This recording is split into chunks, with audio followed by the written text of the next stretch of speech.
அன்பான தேவஜனமே, victory gospel search விடுதலையின் சுவிசேஷ சபை வழியாய் உங்களுக்கு கிருபையும் சமாதானமும் உண்டாவதாக. இன்று தேவன் உங்களுக்கு தரும் ஆவிக்குரிய வார்த்தை என்ன அப்படின்னா, மத்தேயு 24:32.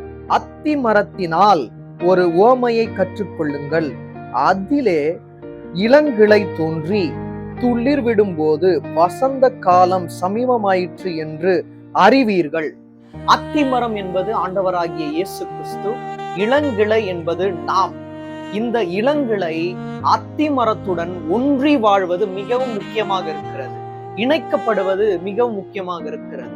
அவ்வாறு இந்த இளங்கிளை அத்திமரத்துடன் இணைந்து இருக்குமே ஆனால் வசந்த காலம் நம்முடைய வாழ்க்கையில் விரைந்து வரும்படியாக தேவன் செய்வார். இந்த காலகட்டம் போரான காலகட்டமா இருக்கலாம், ஆனால் விரைவில் நம்முடைய வாழ்க்கையில் ஒரு புதிய வசந்த காலத்தை தேவன் உண்டு பண்ணி நம் யாவரையும் மென்மேலும் ஆசீர்வதித்து வழிநடத்துவாராக. ஆமென்.